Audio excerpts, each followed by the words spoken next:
Hola, bienvenidos. Aunque ahora tiene más de 70 años, sus ojos aún conservan el mismo brillo hipnótico que hace décadas, cuando su nombre quedó para siempre ligado a la muerte de la joven actriz Sharon Tate, que estaba embarazada de 8 meses. Era 1969. Charles Manson, líder de rebeldes sin causa, jóvenes perdidos, hippies irredentos, antisocial y asesino, un criminal paranoico que ha hecho historia y que el tiempo ha convertido en una leyenda del mal. Enseguida se lo contamos en detalle, pero ahora repasamos en el sumario las noticias de mayor interés. 3 días de luto oficial en Santander por la muerte de 3 personas en el derrumbe del edificio en el que vivían. El inmueble es ya el quinto que se desploma en los últimos años. Los vecinos piden ahora explicaciones al Ministerio del Interior. Nuevo ataque entre bandas. Un joven de 16 años ha fallecido apuñalado por un grupo del barrio al que ya había denunciado por agresiones. Una anciana ha fallecido a causa de la brutal paliza que le propinaron unos atracadores. Los delincuentes entraron en la casa donde se encontraba la víctima con su esposo. Se cree que podría tratarse de un ajuste de cuentas. Nuestro programa es interactivo, abierto a su participación. Les ofrecemos una dirección de correo electrónico donde pueden enviar opiniones y también comentarios. casoabierto@libertaddigital.tv. Empezamos nuestra investigación tras conectar con la redacción, donde Lorena López nos resume noticias de actualidad. Prosiguen las investigaciones en Santander para determinar las causas del hundimiento de un edificio de viviendas en el casco antiguo de la ciudad y que costó la vida a 3 personas. Todo apunta a que el origen del derrumbe pudo deberse a unas obras que se estaban realizando en el portal contiguo. 3 personas perdieron la vida el pasado fin de semana en Santander como consecuencia del derrumbe del edificio en el que vivían. El inmueble, localizado en el casco antiguo de la ciudad, es ya el quinto que se desploma en los últimos 3 años, lo que se suma a 10 edificios más que tuvieron que ser derribados por las condiciones en las que se encontraban. Con estos antecedentes, los vecinos ya temían que ocurriera algo así. Porque ya lo sabíamos, que el edificio estaba mal. De hecho, ya se había desalojado. Lo que pasa es que los hijos de Gumersinda no se habían querido salir y Gumersinda había ido a hacerles la cena. Ahora los habitantes de la zona más antigua de la ciudad piden explicaciones al ministro de Interior. Por su parte, el Ayuntamiento de Santander ha decretado 3 días de luto oficial por la muerte de los 3 vecinos y ha ordenado el desalojo e inspección de otros 3 edificios. Despuntaba la mañana del 9 de agosto de 1969 sobre las colinas de Hollywood. Un espectáculo horrendo esperaba tras las paredes de una lujosa mansión, el hogar del director de cine Roman Polanski, autor ya entonces del Baile de los vampiros, que en ese momento se encontraba rodando en Londres. En el 10.050 de Cielo Drive, en Beverly Hills, California, la maldad desatada de un grupo de 3 chicas y un joven sin escrúpulos acabó con la vida de su esposa, la bella actriz Sharon Tate, y de sus 4 invitados. Una auténtica matanza a sangre fría que hoy día sigue aterrorizando a cuantos son capaces de evocarla. Pero nadie ha inventado un antídoto para evitar que se repita.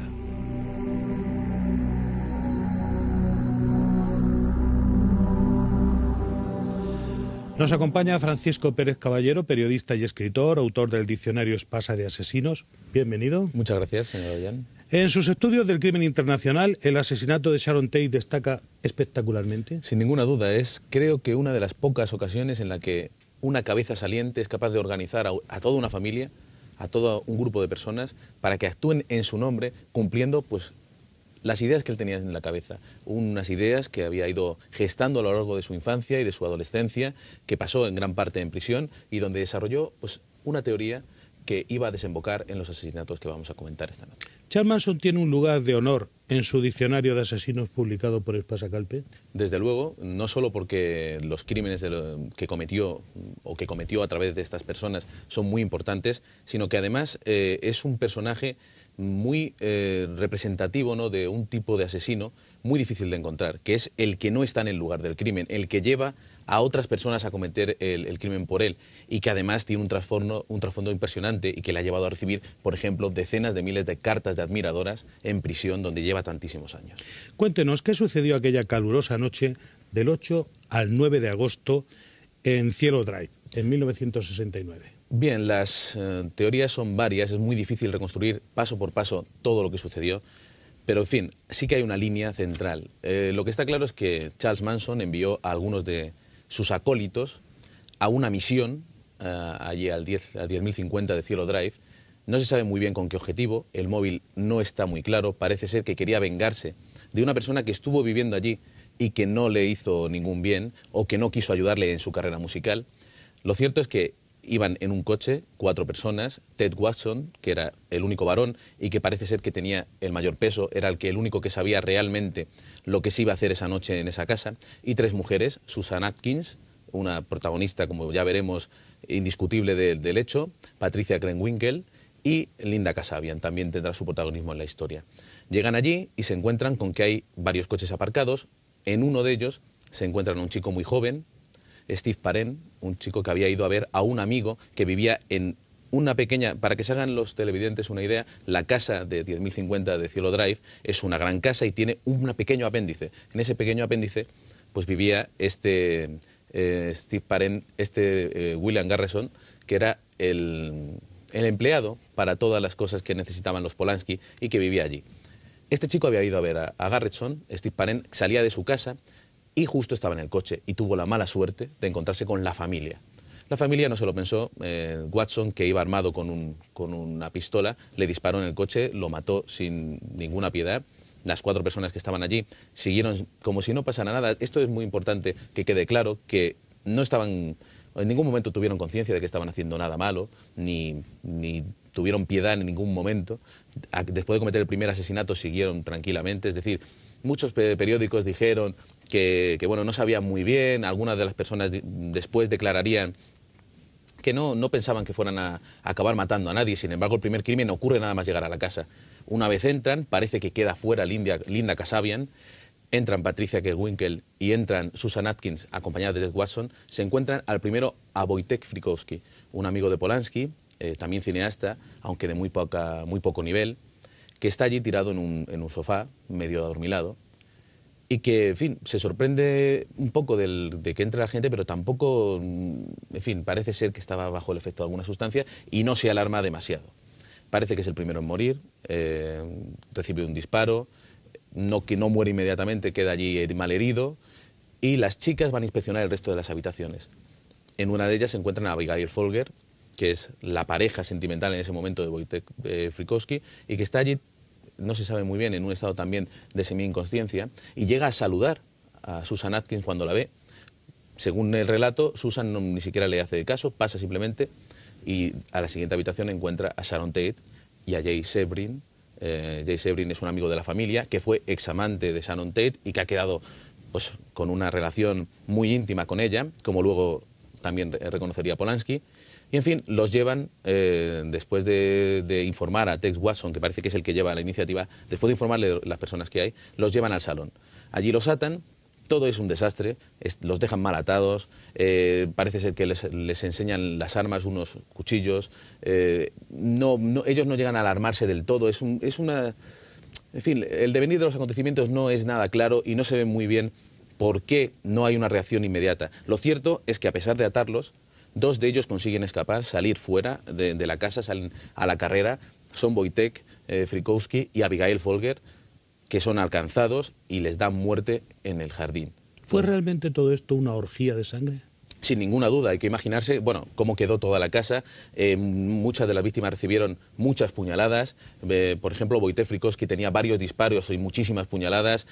Abigail Folger también me parece que eran 15 o 16 puñaladas. En fin, no había ningún control, todo efectivamente era una orgía de sangre, se disfrutaba con esos asesinatos sin ninguna duda, a pesar de que estas mentes no estaban muy bien en su sí, bien porque estaban bajo el efecto de algunas sustancias, bien porque estaban bajo el efecto hipnótico de Charles Manson. Observo que Manson no iba con sus sicarios, entonces, ¿qué tuvo que ver en todo aquello?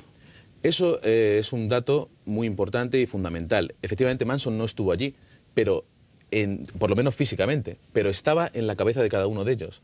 Había conseguido, mediante unas técnicas aprendidas a lo largo de muchos años en la cárcel, técnicas por ejemplo, de prostitución, de dominio sobre la mujer, de psicología, de hipnosis, todo esto aprendiéndolo en la cárcel, las veces que salía, entraba, tuvo contacto con varias sectas, eso está probado, y él iba cogiendo solo lo que le interesaba.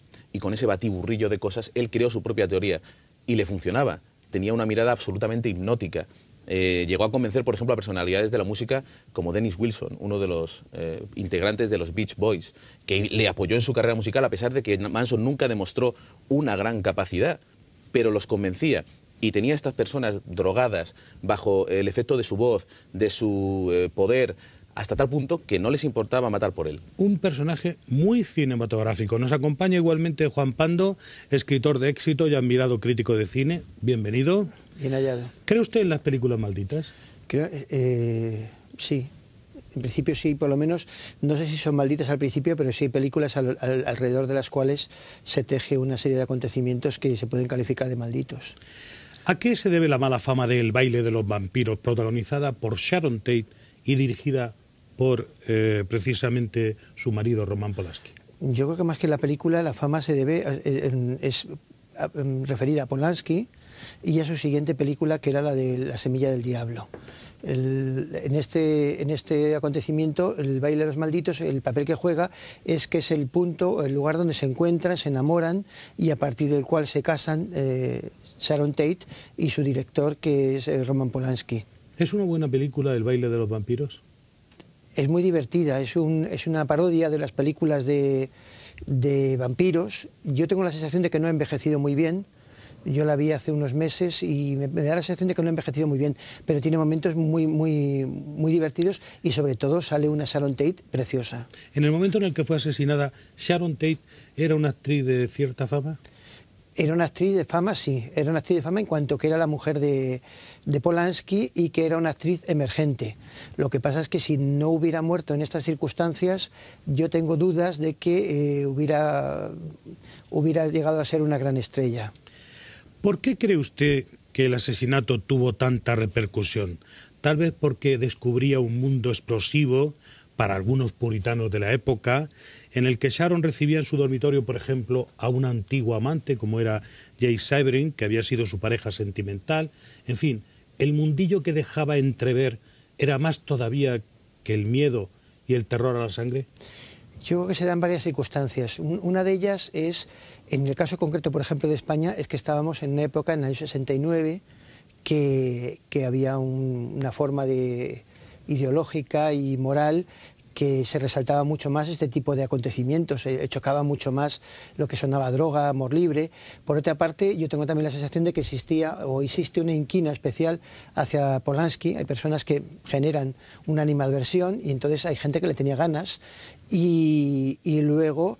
Pues que fue sospechoso en algún momento sí, de lo que por había eso digo sucedido. que Polanski es una persona que tiene una vida que atrae, yo creo, las tragedias o que se ceban las tragedias en él. Él es judío, las personas que han visto la lista de Schindler, no el pianista que dirigió él, sino la lista de Schindler que dirigió Spielberg, ese era su casa, su gueto, el gueto de Cracovia. El destino no le favorece porque Polanski nace en París, pero cuando se aproxima la Segunda Guerra Mundial, los padres vuelven a Polonia porque quieren que van a estar más seguros allí y van directamente al matadero. Él se libra, como el pianista en este caso, de morir con sus padres en los campos de concentración. Vaga con 6 o 8 años por Polonia. Se topa con unos oficiales nazis y lo utilizan como blanco móvil para divertirse. Luego estudia cine, inicia una carrera en Polonia, tiene que abandonar su país porque la película que hace, que era El cuchillo en el agua, no gusta a las autoridades comunistas, se tiene que exiliar en Inglaterra, dirige un par de películas, una de ellas con la hermana de Catherine Deneuve, que es Françoise d'Orléac, y poco después esta mujer tiene un accidente de coche y se abrasa viva porque se atasca la puerta y no puede salir. Después él parece que rehace su vida en Hollywood, hace El baile de los vampiros, se enamora de esta mujer. Sharon Tate, yo tengo la sensación de que aparte de ser estrella o de querer ser estrella, quería ser madre, entonces estaba embarazada, no sé si lo hemos mencionado, de 8 meses, y él dirige mientras La semilla del diablo, una película que tiene que ver con ritos satánicos, con posesiones, con la madre del hijo del anticristo, y inmediatamente después ocurre la tragedia que estamos tratando. Claro, es inevitable que haya gente que piense que hay una relación, que puede haber incluso una venganza, como se hablaba en su época pues con Mozart cuando hace la flauta mágica, si se estarán vengando porque ha descifrado secretos. También existe lo que contabas antes, es decir, existe también una fantasía alrededor de cómo será esa vida que hay en Hollywood, porque la persona esta que estaba, el exnovio que estaba con Sharon Tate, quiero recordar que era peluquero y traficante de drogas, es decir, era el proveedor Porque también un problema que tienen muchas veces las estrellas es que tienen que tratar con determinada gente. Una estrella de cine no puede salir a la calle tranquilamente, ni coger el autobús, ni puede... Porque si va a un supermercado, pues todo el mundo mira a ver qué compra, recuerdo, por ejemplo, cuando Aquí no hay quien viva, que me contaba Fernando Tejero, que había entrado un día en el Corte Inglés y que le tuvo que sacar la policía, o sea, la Guardia de Seguridad del Corte Inglés por los aparcamientos, porque se empezó a hacer una pelota de gente alrededor que temió que le aplastara. Entonces, claro, cuando tú no puedes salir a la calle, necesitas de una serie de intermediarios, y esto, claro, atrae mucha gente de una... Claro, esto siempre presuntamente, pero hay que decir que Manson ordenó acabar con la vida de todos los que se encontraran aquella noche en la mansión, pero él ni siquiera estuvo presente. Fueron sus esclavos mentales, 3 mujeres y un hombre, a cuál más entregado, quienes se mancharon las manos. Vamos a recordar lo que de verdad sucedió. Fue una de las matanzas más escalofriantes de la historia actual. El crimen de Sharon Tate, mujer de Roman Polanski, y 4 de sus invitados conmocionó a medio mundo. La sirvienta se encontró con una macabra escena a su llegada a la mansión. Abigail Folger, hija de un importante industrial, y Wojtek Frykowski, escritor y cineasta, yacían en el césped. Dentro de un coche estaba el cuerpo de Steve Parent, un joven de 20 años. Finalmente, en la sala principal, Jay Sebring, un cotizado peluquero de San Francisco, y Sharon Tate, con 26 años, permanecían suspendidos en el techo por una cuerda de nylon. Mientras tanto, Polanski se encontraba en Europa en uno de sus viajes de negocios. Tras meses de investigación, se detuvo a los culpables, 3 mujeres y un hombre liderados por Charles Manson. Se especuló mucho sobre los motivos de los asesinatos. Una canción de los Beatles, fenómenos paranormales, e incluso se llegó a relacionar a Polanski con lo sucedido por satirizar en su película La danza de los vampiros a estos personajes. A pesar de todo, nunca se ha llegado a esclarecer el móvil del crimen. Sharon Tate y Roman Polanski se casaron cuando ella se quedó embarazada. Vamos a saber algo más de esta pareja tan singular. En esta entrevista de 1985, Polanski no podía contener las lágrimas cuando, 16 años después del asesinato de su esposa, le preguntaban si querría volver a su casa en América. El macabro crimen de Sharon Tate y los invitados a la mansión de Los Ángeles en 1969 terminó con la bonita historia de amor entre el cineasta y la actriz y un futuro hijo a punto de nacer. Desde pequeña, Tate había destacado por su belleza. Cuando se presentó para las pruebas de la película de Polanski, El baile de los vampiros, a este no le hizo ninguna gracia. Sin embargo, terminó por conseguir el papel y por enamorar al aclamado cineasta. La fama de la joven fue en aumento tras convertirse en icono de moda de los 60, cuando las revistas la destacaron como modelo y chica de portada. E incluso se llegó a crear la Barbie Malibu a partir del perfil de la actriz. En el 68, Tate y Polanski contraen matrimonio en Londres. Buenos y malos tiempos para la pareja, ya que él no paraba de viajar por negocios y, de paso, tener aventuras con otras mujeres. Se mudaron a la mansión Cielo Drive esperando el nacimiento del que iba a ser su primer hijo. Por desgracia, el asesinato de Sharon Tate y su futuro bebé junto a sus invitados truncó las ilusiones de Polanski, que terminó por volver a Europa. Juan Pando, ¿cómo le afectó en su carrera a Roman Polanski el asesinato de su esposa Sharon Tate? Yo, como decía antes, parece que hay gente que tiene imán para los acontecimientos negativos. Yo tengo la sensación de que este hombre tiene la piel muy curtida ya, porque ya decíamos antes que con 5 años o 6 se despide de sus padres, se los llevan, como se ve en El pianista. Pero tengo entendido que se le vio llorar. No hay que olvidar, ahora cuando estaba viendo las imágenes estas, él es actor también, ¿eh? O sea, también es un probado buen actor. En El baile de los vampiros es uno de los protagonistas. Ella es una mujer guapísima, que hubiera triunfado seguramente por su belleza. Bueno, es que en Hollywood hay mucha gente muy guapa, ¿eh? Quiero decir, hubiera triunfado. Yo tengo mis dudas de que no hubiera... Y de hecho yo creo que este crimen, yo era un chaval cuando ocurrió y me acuerdo perfectamente que fue un revuelo tremendo y lo leíamos en los diarios. Y también hay que tener en cuenta que este crimen, o si recordamos a Manson, también es por esto. Es decir, estoy convencido que hay crímenes parecidos o semejantes en brutalidad que no trascienden porque no son tan notorias las personas que se asesinan o una persona tan tenebrosa. O sea, ¿usted cree que la muerte de Sharon Tate, su esposa, caía sobre mojado en el caso de la biografía de Roman?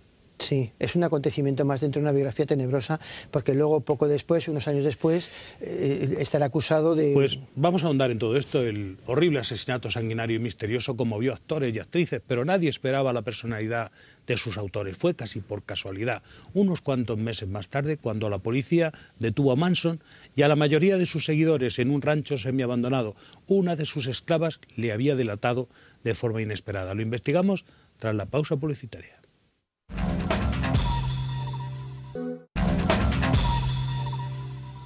La justicia lo condenó como responsable e instigador del crimen con una contundencia nunca vista. Manson, que dice ser Cristo y también el diablo, logró asustar de verdad a la sociedad de su tiempo. Sus deseos eran órdenes incuestionables para las jóvenes que lo seguían y adoraban como si fuera un dios. Su mirada penetrante las hipnotizaba. Se decía que eran controladas incluso en la distancia por el gran magnetismo que irradiaba este tipo de apenas unos 60 de estatura. En un primer momento Manson fue condenado a pena de muerte.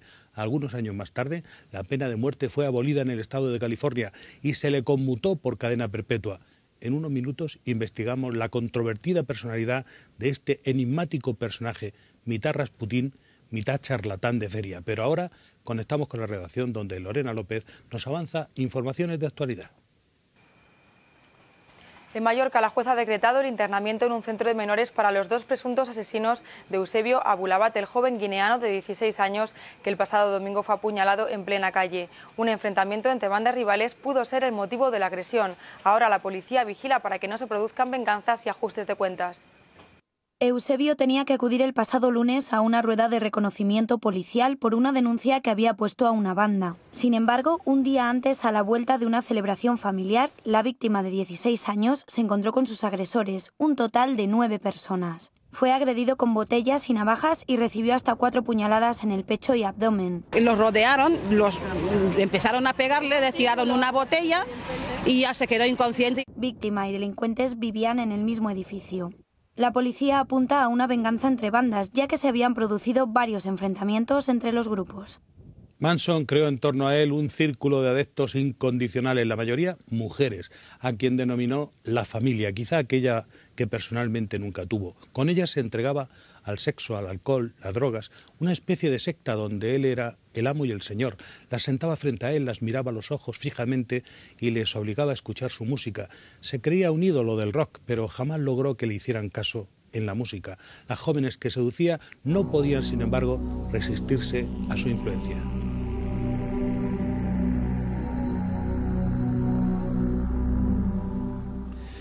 Francisco Pérez Caballero, ¿es posible que una persona ejerza tanto poder sobre otra solo con una mirada penetrante?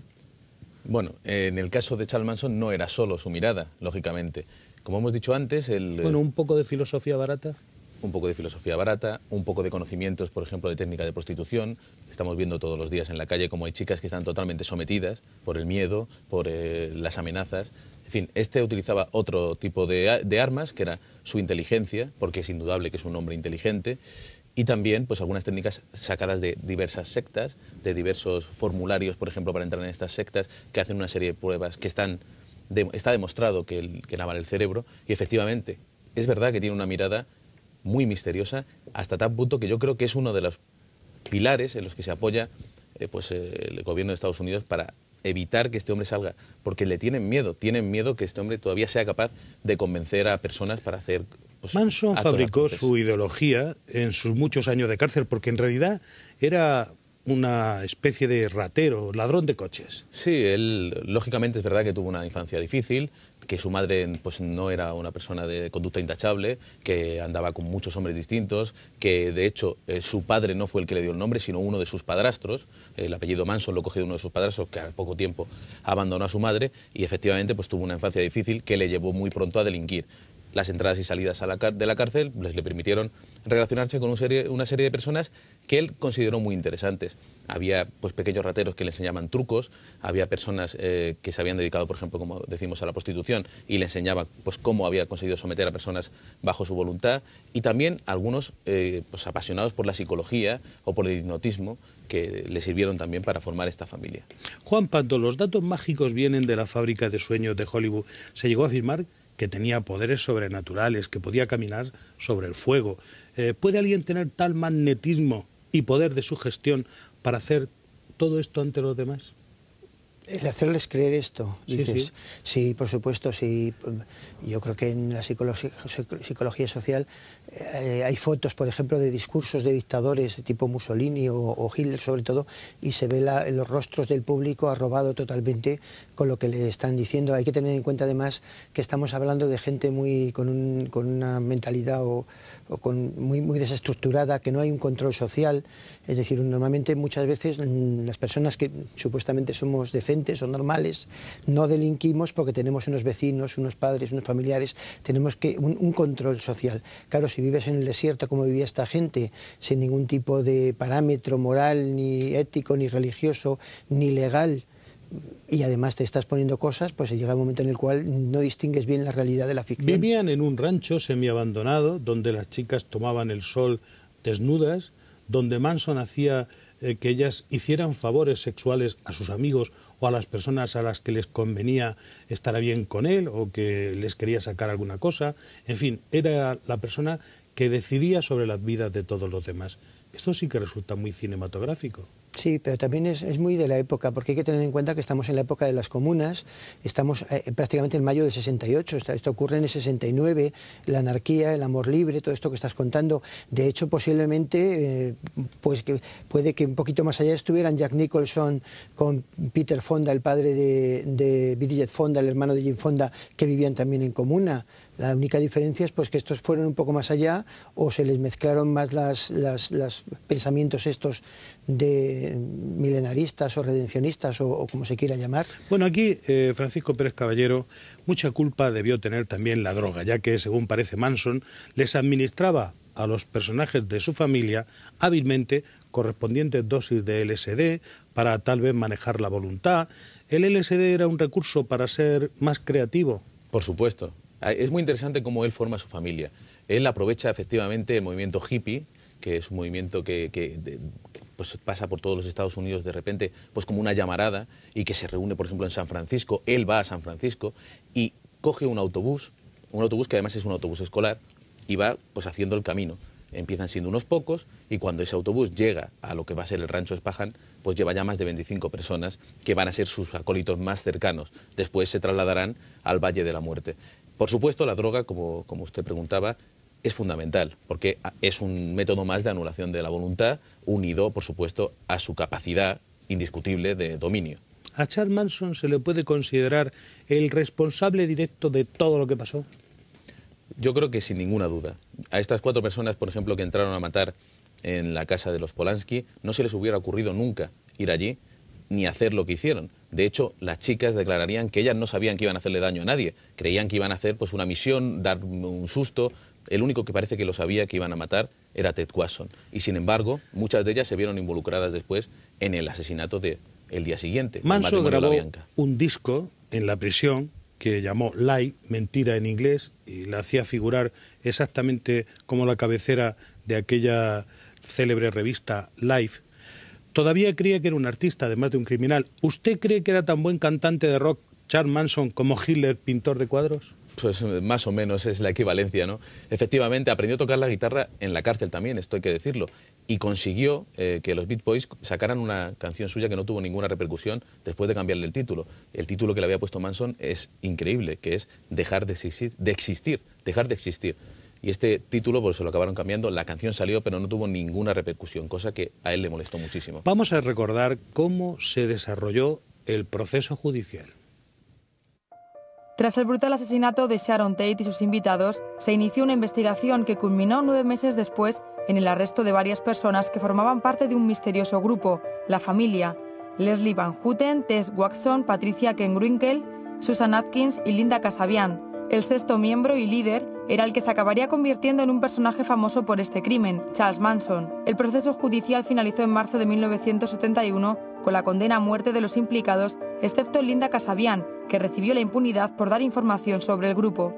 Sin embargo, la sentencia no se cumplió porque ese mismo año fue abolida la pena capital en California.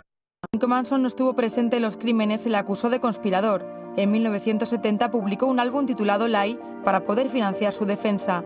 En la actualidad, todos los condenados continúan en la cárcel. Juan Pando, crítico de cine. ¿Los personajes más negros del cine negro suelen tener esta clase de biografía? Los personajes más negros de cine negro, algunos sí, algunos sí. Me gustaría únicamente hacer un inciso. Sí. Estamos hablando de una cosa ocurrida en California. La gente, si mentalmente se imagina el mapa de Estados Unidos es un país que nace buscando la libertad de ideas, la libertad religiosa, de cultos, que empieza por la costa este en Nueva York, por esa zona, y va. Y entonces esto era lo de la conquista del oeste. Entonces California es el último reducto de las ideologías, de las sectas, porque según se iba civilizando, la gente se iba yendo más al oeste. Entonces, únicamente que estas cosas ocurrían, todos esos movimientos hippies, los cantantes, por ejemplo, ¿cómo se llama? Los del... me sale el nombre del actor que interpretó a los lagartos. ¿Cómo se llaman estos dos? Bueno, no me sale el nombre. Los personajes de cine negro, sí, fundamentalmente los personajes de cine negro. Lo que pasa es que normalmente en el cine negro típico de Humphrey Bogart y todo esto, la ciudad es el sitio donde pasan las cosas malas y el campo es el sitio donde pasan las cosas buenas. ¿Y diría usted que Manson era un loco, un iluminado o un psicópata? Yo es que nunca llegué a tener una opinión, no sé muy bien por qué pasó o por qué hizo esto. Pues ya, yo creo que era pues uno de tantos grupos que había que se lo creyó o que tenía... Yo creo que era muy resentido porque no había conseguido triunfar. Esta no sé si es la imagen, estoy viendo aquí detrás una imagen, no se ve, de Manson ahora, tiene la misma edad prácticamente que Polanski. Es decir, Polanski nació en el año 33 y Manson nació en el año 34. Pero yo creo que era un resentido, alguien que quiso intentar triunfar como cantante, que no lo logró y que entonces articuló una serie de personas a las que instrumentalizó para dar salida a esta rabia que tenía. Francisco Pérez Caballero, ¿cómo se llegó a detener a todos los culpables del asesinato de Sharon Tate? ¿Resulta que habían cometido otros asesinatos como el del músico Gary Hinman? Parece ser que el de Gary Hinman fue el primero, o uno de los primeros, desde luego. Efectivamente, después del de Sharon Tate, hubo el asesinato del matrimonio LaBianca, prácticamente los mismos protagonistas. En ese escenario parece que sí que estuvo Charles Manson. En los dos lugares dejaron escrito la palabra pig, que es cerdo en inglés, exactamente, con sangre. Sí, es un detalle también interesante y que no se supo interpretar en su momento, pero claro, es que para la familia y para Charles Manson, esa palabra pig tenía un significado muy especial. Él llamaba pigs, cerdos, a todos aquellos ricos que habían conseguido triunfar en la vida, que tenían mucho dinero, y él consideraba que esas personas tenían que ser despojadas de sus bienes. Por eso, cuando matan allí en una casa lujosa a toda esa gente, pues dejan en la puerta, con sangre de Sharon Tate, firmado pig. ¿Es posible que una de las asesinas, Susan Atkins, probara la sangre de Sharon Tate?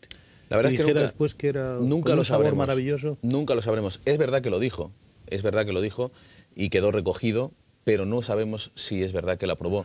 Lo que sí parece cierto es que alguien mojó una toalla en la sangre de Sharon Tate, embarazada de 8 meses. Hay un detalle muy curioso, ahora que recordamos, a la que apuñalaron en el pecho. Efectivamente. Es importante. Ahí iba yo. Y con ello escribieron esas palabras en la pared. Exacto, pero es muy interesante porque en toda esa locura en la que apuñalan a todo el mundo, sin embargo el asesino tiene el cuidado de no apuñalar a Sharon Tate en el vientre.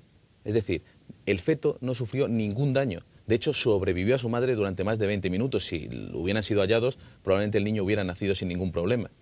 Es un detalle también, un detalle más, que en toda esa locura alguien tuviera la piedad de no apuñalar al niño. ¿Fue Susan Atkins precisamente una de las asesinas y seguidoras de Manson quien delató a la familia? Sí, las detuvieron por otra cosa totalmente diferente. Después de unos meses de investigación, parecía que aquello era un caso enigmático, que alguna secta satánica podía haberse ensañado con los Polanski. Y sin embargo, pues... con los LaBianca. Y con los LaBianca, porque parecía, aunque se fueron tratados en la prensa y en las investigaciones como crímenes totalmente distintos, pues las similitudes eran muy claras. Apareció la palabra cerdo en los dos escenarios, e incluso en el matrimonio LaBianca, que también es una clave, apareció escrito Helter Skelter, que es una canción de los Beatles, y fue Susan Atkins la que después de ser detenida por robo de coches, por pequeños menudeos, pues cantó. Le contó a su compañera de celda que ella era una de las que había estado en la casa de Cantó, quiere decir, se derrotó. Se derrotó por completo. Se confió a aquella compañera de celda que la vendió y por fin se supo claro, quiénes eran los culpables de aquel asesinato misterioso. Lo cierto es que además Susan fue aprovechando, ya que había hablado, pues su fama, incluso vendió un relato junto con un periodista de todos los hechos, pero al llegar al momento del juicio, pues negó absolutamente todo. Dijo que estaba confusa, que había dicho una serie de cosas, pero que, por supuesto, ya no había tenido nada que ver. y puso en muchos problemas a la justicia, porque lógicamente sin su testimonio las pruebas eran muy débiles. Vamos a ahondar en la personalidad de Charles Manson y vamos a escucharle ahora defendiendo alguna de sus falaces teorías. You can't prove anything. There's nothing to prove. Every man judges himself. He knows what he is. You know what you are as I know what I am. We all know what we are. Nobody can stand in judgment. They can play like they're standing in judgment.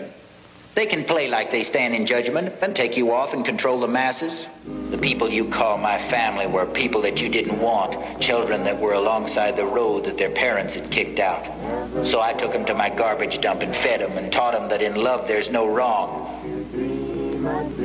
Everything they've done for love of brother. Francisco Pérez Caballero, autor del Diccionario de Asesinos de Espasa. Charles Manson fabricó una teoría con una interpretación muy particular del Apocalipsis, en la que, por ejemplo, transformaba Helter Skelter, que es una canción casi infantil de los Beatles, en una especie de himno en el que venía anunciado el gran enfrentamiento entre blancos y negros. Todo esto no era más que una gran invención. En su cabeza se juntaban teorías satánicas con la Biblia, con canciones de los Beatles, el rock, los hippies, y todo esto pues en un batiburrillo muy difícil de comprender ahora, ¿no? Efectivamente, él, otra de los móviles que se le atribuyen, aparte de este de la venganza del tal Terry Melcher, que no quiso publicarle el disco, pues es que quería que el apocalipsis llegara ya, quería provocar una lucha fratricida, una lucha a muerte entre las distintas razas de la Tierra, entre los blancos y los negros, y pensaba que a través de estas actuaciones pues podría desencadenar ese fin del mundo, ¿no? El día que los negros se levantarían, asesinarían a los blancos y ellos, recluidos en alguno de los ranchos en los que vivían, pues serían al final los dominadores, ¿no? O sea, Charles Manson de alguna manera lo que quería era una venganza personal y de paso crear una especie de revolución o poner los medios para que alguien empezara una terrible guerra entre blancos y negros que acabará con una revolución o con una gran explosión mundial. Lo que sucede es que tampoco queda muy claro cómo pretendía conseguirlo, porque efectivamente una vez muerto todas las personas que estaban en la casa de los Polanski y también en el matrimonio de la Bianca, en fin, no había nada que pudiera atribuirle eso a los negros. Don Juan Pando, ¿sabe usted que los asesinos enviados por Charles Manson no sabían que estaban matando a Sharon Tate? Creían que estaban matando a unas personas, pero se enteraron por el telediario del día siguiente a quién habían dado muerte. Es posible, hay gente que no va al cine, pero me gustaría apostillar con respecto a lo de la guerra de blancos y negros, que estamos en una época también que se están gestando los movimientos como las Panteras Negras y Malcolm X, es decir, que tampoco era una cosa tan visionaria por parte de él. Ya decimos que son gente, me imagino que no iban a tener televisión ahí en medio, porque también estamos hablando de una época que no había móviles, es decir, si este mismo tragedia tiene lugar ahora, posiblemente cualquiera de las víctimas desde su habitación hubiera podido... Que le ha visto explicar alguna de sus teorías y defenderla hace un minuto a Charles Manson, ¿piensa que tiene ese magnetismo que se le atribuye? Sí, yo lo primero, no quiero trivializar, me parece que puede que no cantase bien, pero hablaba muy bien, se le entendía muy bien en inglés, es decir, el hombre por lo menos vocalizaba. Yo creo que sí, yo creo que muchas veces lo de los actores se dice que una estrella es una persona que llena la pantalla, que te atrae con su fuerza, con su potencia, que da lo mismo incluso que no esté en el punto central de la pantalla para atraer tu atención. Y yo sí creo que era una persona, la voz no era muy bonita, pero una persona que sí, vamos, indudablemente lo hizo cuando llevó a esta gente. A mí lo que me llama mucho la atención de los crímenes es que por una parte noto una intencionalidad por parte de este hombre de no estar allí, con lo cual se ve que hay una premeditación, pero por la otra me parece que toda esta ritualización de los cadáveres es posterior, es decir, es como si unos niños muy pequeños se hubieran leído algo de ritos y de sectas, y una vez que han hecho un desaguisado tremendo, ritualizan el escenario, porque normalmente cuando comete un asesinato o un crimen ritual sigue unos pasos. ¿Y de su mirada? ¿Nos puede decir algo? ¿Era una mirada impactante? Sí, ya nos decía Francisco que era una persona que había seguido unos cursos, que en aquella época había muchas sectas, estaban haciendo la Iglesia de la Cienciología, que tiene mucha implantación ahora mismo en Hollywood, y que en aquel momento estaba dando sus primeros pasos, y que se dice que él también tuvo contacto porque, por ejemplo, la Iglesia de la Cienciología tiene algunas ramas que captan a gente en la droga, en las cárceles, a través de unas asociaciones filiales, y él parece ser que también fue contactado. Es decir, que... Sin duda es un hombre inteligente, tal vez un charlatán intuitivo. Charlatán, yo creo que era una persona inteligente, una persona capaz de manipular a otras personas, y lo que no sé si tenía muy claro cuál era su objetivo final. Juan Pando, escritor de éxito, crítico de cine, gracias. Muchas gracias por contribuir al análisis de uno de los misteriosos, de los más misteriosos crímenes de todos los tiempos, un hecho de la historia criminal y cinematográfica. Muchas gracias. Las mentiras delirantes de Charles Manson llegaron a convencer a un núcleo muy importante de seguidores, algunos de ellos pertenecientes a la clase acomodada. Lo que más llama la atención es que hoy en día, casi 40 años después, sigue siendo un individuo tan amado como odiado. Se le escribe, se le reverencia y no se le deja salir de la cárcel. ¿Por qué? Enseguida investigamos los detalles tras los consejos publicitarios.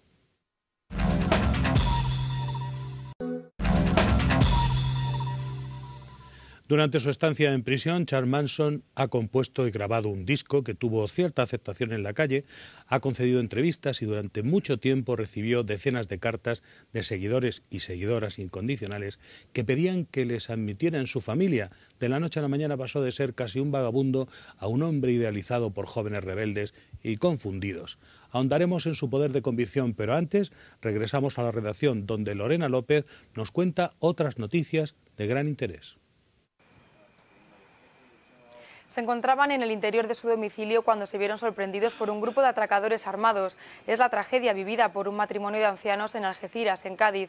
Tras recibir una brutal paliza, la mujer ha fallecido en el hospital. Un matrimonio de avanzada edad fue atracado esta semana en Algeciras, Cádiz. Dándome palos, y yo sentía ella gritar y correr allí como para la casa de un vecino. Y ellos se dieron a zumbidos conmigo y eso. La mujer, tras pasar varios días en el hospital, murió a consecuencia de las heridas. Me golpeé diciéndole: Catalina, corre que lo van a matar, corre que lo van a matar. Se encontraban tranquilamente en su casa cuando aparecieron los supuestos agresores y les propinaron una paliza. El hombre, que teme volver a su casa, se refugia ahora con sus hijastros. ¿Cómo se va a quedar así? ¿Y si vuelve? De los delincuentes, ninguno ha sido detenido. La policía baraja la posibilidad de que sea un ajuste de cuentas debido a que el hombre es tratante de caballos. Tras su detención, sus seguidores siguieron rindiéndole culto más allá de la prisión. Se organizaron sentadas y manifestaciones pidiendo su libertad, se crearon grupos de seguidores e incluso fue nombrado Hombre del Año por la revista Tuesday Child, en una extensa ceremonia de la confusión. Un asesino convertido en leyenda y en representante de cierta contracultura de la maldad.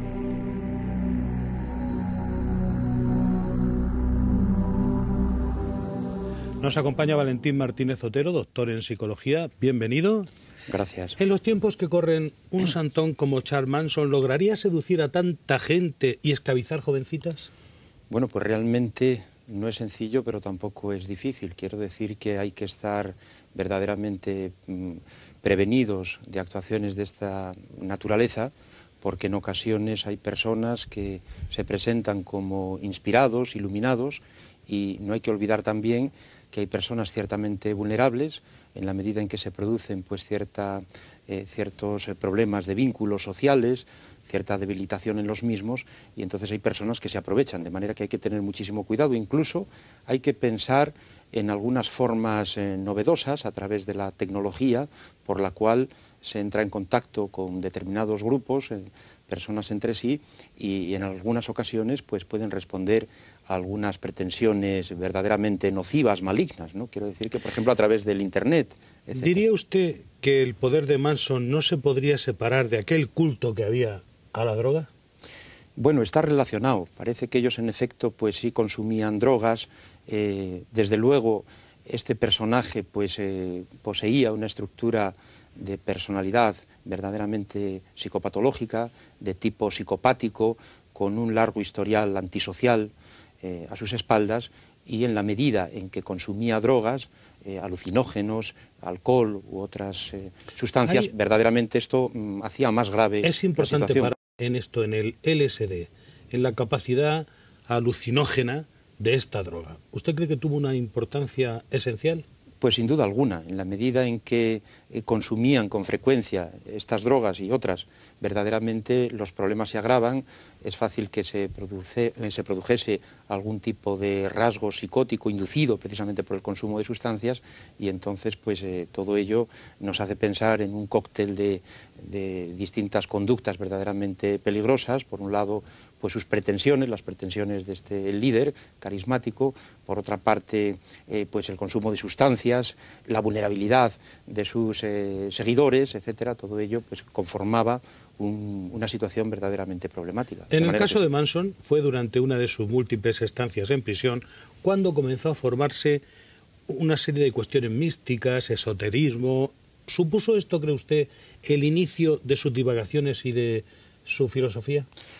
Parece que se fue fraguando, es decir, ya había una personalidad bastante propensa a este tipo de prácticas esotéricas y demás, y en la medida en que tuvo tiempo como para ir realizando lecturas, por otra parte muy fragmentadas, él se informaba y rescataba aquello que de alguna manera encajaba ya con estos procesos de tipo pues verdaderamente, en fin, delirantes incluso. Cabe pensar que sí, que naturalmente la cárcel aquí también fue una escuela perversa en este tipo de cuestiones malignas. Psicológicamente, su frustración por no haber conseguido triunfar en el mundo de la música, en concreto del rock and roll, pudo desembocar en todo ese odio y ese espíritu de rebeldía que le enfrentaron al mundo después. Bueno, pudo haber contribuido.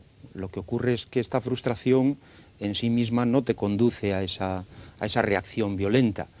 Naturalmente es explicable en la medida en que nos encontramos ya con una personalidad anómala, profundamente trastornada, y en este sentido pues sí pudo ser un detonante, un factor que contribuyese verdaderamente a que él cometiese estas barbaridades. Pero en sí mismo la frustración no tiene por qué llevar a estas acciones, ¿no? Pérez Caballero, curiosamente, Charles Manson era un individuo que se había hecho en sus comienzos a la cárcel y que cuando le dejaron en libertad no quería salir, en realidad quería seguir quedándose entre sus compañeros y en prisión.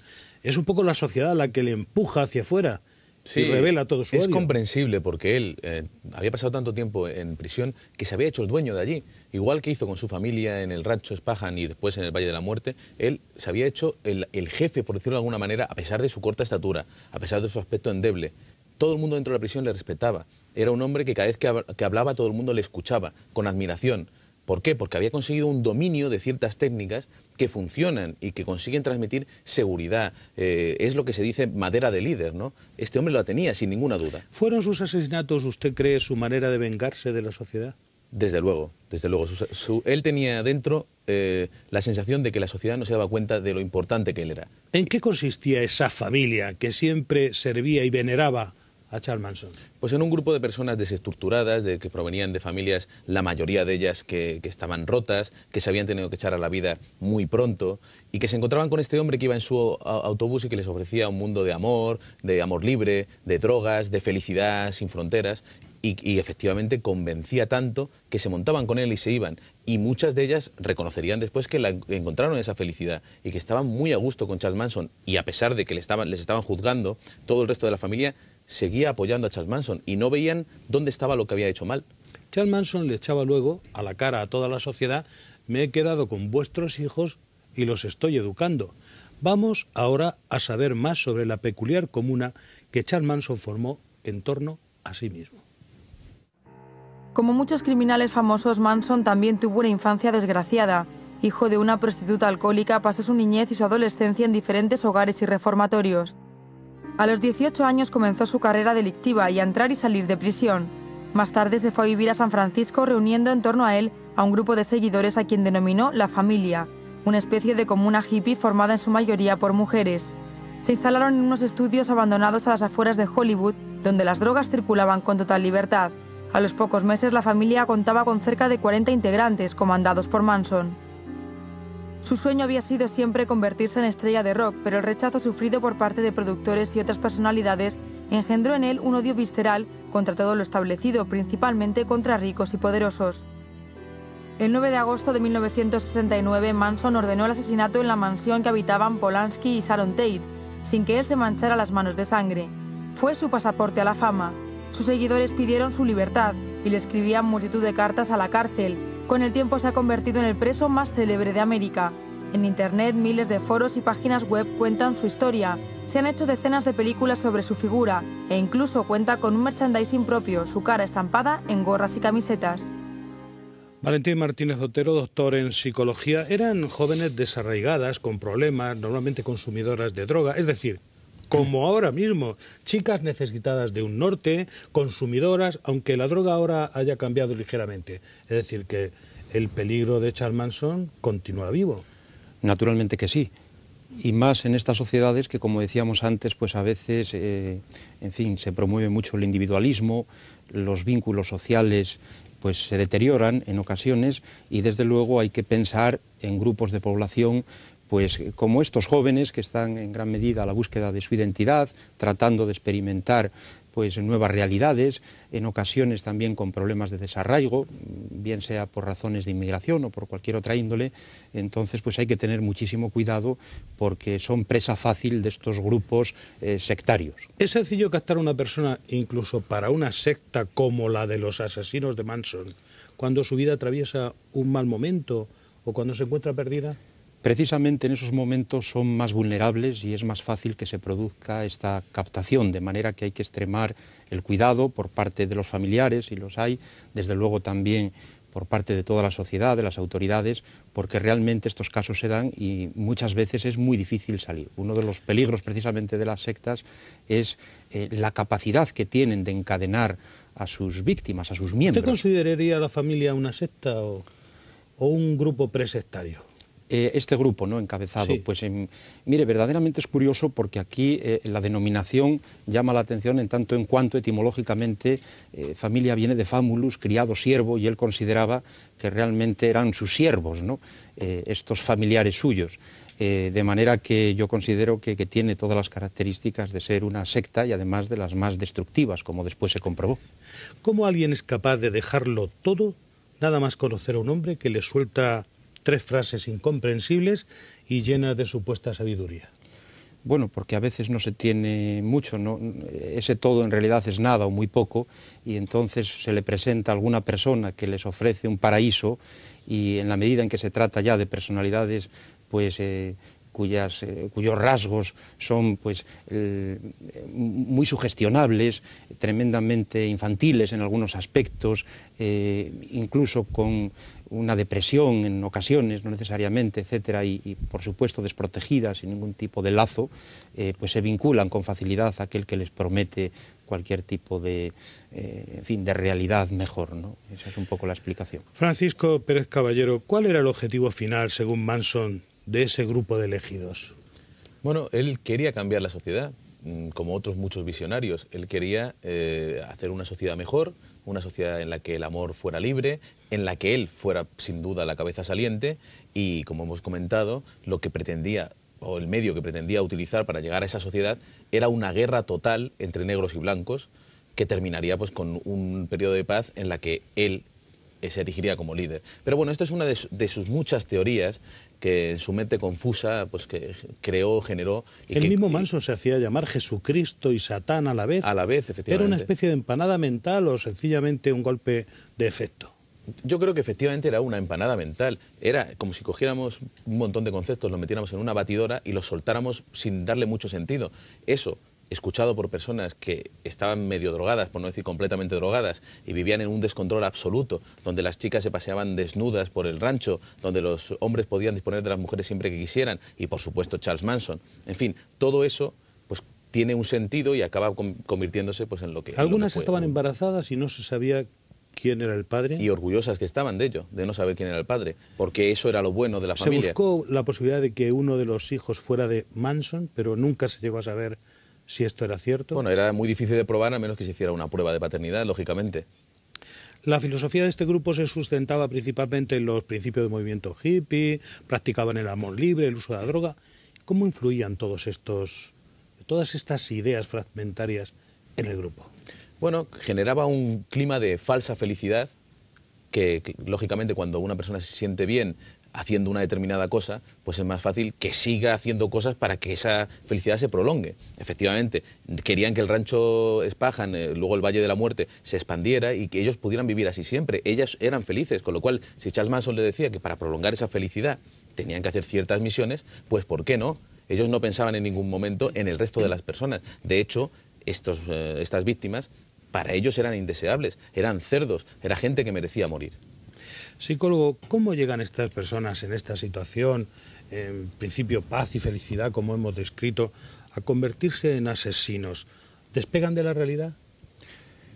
Bueno, si nos referimos al líder, ciertamente ya tenía él toda una serie de antecedentes, de conductas antisociales, de manera que no era raro que se produjese algún hecho de este tipo.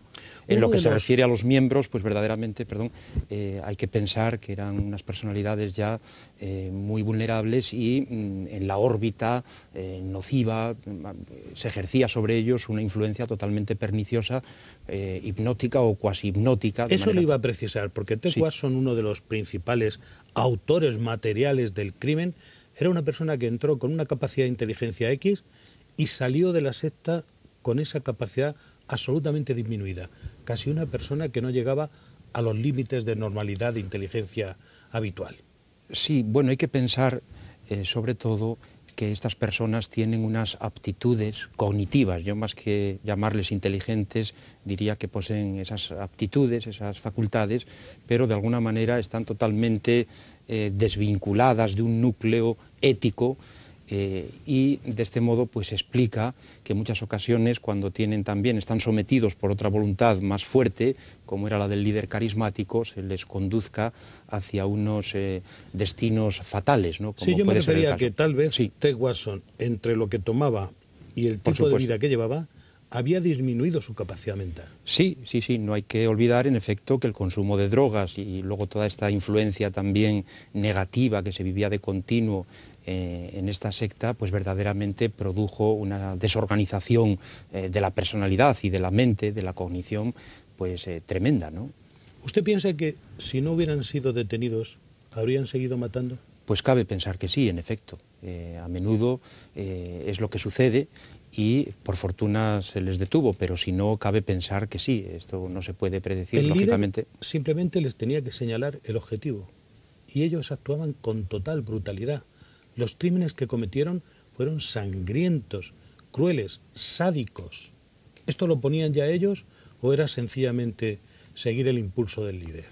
Pues bueno, hay que pensar que el líder ejerció una influencia pues notoria, pero también ellos de alguna manera pues dejasen allí en estos crímenes su impronta. Esto evidentemente hay que considerarlo, ¿no? Porque nadie está exento de su responsabilidad. ¡Qué personaje! Señor Pérez Caballero, en Estados Unidos no se andan con mucho miramiento con los grandes criminales. Parece que ni Charles Manson ni el asesino de John Lennon volverán a ser libres, salvo que les salve la enfermedad terminal o la decrepitud de la vejez. Bueno, es increíble que nos llame la atención esto, efectivamente. Este hombre estaba condenado a muerte y se libró de esa pena porque, bueno, pues desapareció la pena en California y fue condenado a cadena perpetua, que literalmente significa que tiene que pasar toda la vida en prisión. Sin embargo, tiene usted razón, esto al final se queda en un formulismo y la gente acaba saliendo a la calle. Charles Manson no ha salido a la calle porque yo creo que la sociedad le tiene miedo. Todavía tiene una gran influencia, todavía recibe muchísimas cartas en prisión.